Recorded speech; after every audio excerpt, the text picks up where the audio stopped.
આજે 5 સપ્ટેમ્બર 2024 ગુરુવારનો દિવસ છે. હું શ્રી ભગવદ્ ગીતાની ચર્ચા આગળ વધારું છું. શ્રી ભગવદ્ ગીતાના સાંખ્યયોગના આગળના શ્લોકમાં અર્જુન તેમ કહે છે કે દુર્યોધનના જે ધૃતરાષ્ટ્રના પુત્રો છે તે ભલે અધર્મના પક્ષે હોય, પરંતુ તેમને અને મારા પિતામહ શ્રી ભીષ્મ પિતામહ તે પણ તે પક્ષે છે.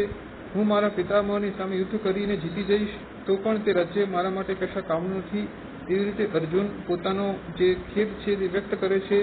અહીંયા શ્રી ભીષ્મ પિતામહની ચર્ચા થાય છે. શ્રી ભીષ્મ પિતામહ એ શ્રી ગંગાજીના પુત્ર હતા અને તે પોતાની ભીષ્મ પ્રતિજ્ઞા માટે બહુ વિખ્યાત હતા. શ્રી ભીષ્મ પિતામહ શ્રી ભગવાન શ્રી કૃષ્ણના પરમ ભક્ત હતા. તે ખૂબ જ પવિત્ર વ્યક્તિ હતા અને ભીષ્મ પિતામહ એ હસ્તિનાપુર પ્રત્યે ખૂબ જ વફાદાર હતા. ભીષ્મ પિતામહ જાણતા હતા કે દુર્યોધન અને ધૃતરાષ્ટ્રના પુત્રો અધર્મના પક્ષે છે, પરંતુ હસ્તિનાપુર પ્રત્યેની પોતાની નિષ્ઠાના લીધે તેમણે દુર્યોધન તરફથી યુદ્ધ લડ્યું હતું. અને જ્યારે યુધિષ્ઠિર મહાભારતના યુદ્ધ પહેલા ભીષ્મ પિતામહને મળ્યા હતા ત્યારે ભીષ્મ પિતામહે યુધિષ્ઠિરને યુદ્ધમાં તમે જીતશો તેમ આશીર્વાદ પણ આપ્યા હતા. ત્યારબાદ ભીષ્મ પિતામહે એક પ્રતિજ્ઞા લીધી હતી કે જો, કારણ કે મહાભારતના યુદ્ધમાં ભગવાન શ્રી કૃષ્ણ અર્જુનના સારથી હતા અને ભગવાન શ્રી કૃષ્ણએ એવી પ્રતિજ્ઞા લીધી હતી કે જ્યાં સુધી આ યુદ્ધ મહાભારતનું ચાલશે ત્યાં સુધી હું શસ્ત્ર ધારણ કરીશ નહીં.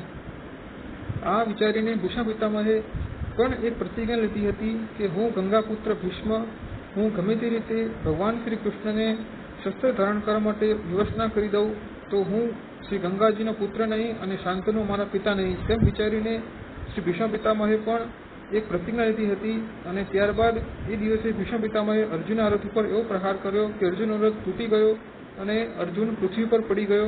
આ જોઈને ભગવાન શ્રી કૃષ્ણએ અર્જુન જે રથનું જે પૈડું હતું તે હાથમાં ધારણ કર્યું શસ્ત્રની જેમ, અને આ જોઈને ભીષ્મ પિતામહે શ્રી ભગવાન શ્રી કૃષ્ણની વંદના કરી.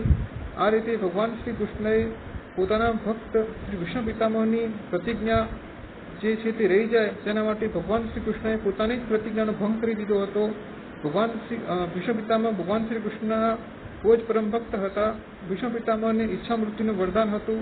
જ્યાં સુધી તેઓ ઈચ્છે ત્યાં સુધી મૃત્યુ તેમની પાસે આવી શકે તેમ નહોતું. ભીષ્મ પિતામહ 6 મહિના સુધી બાણશૈયા ઉપર રહ્યા હતા અને તેમની અંતિમ ઈચ્છા એ જ હતી કે ભગવાન શ્રી કૃષ્ણના દર્શન થઈ જાય.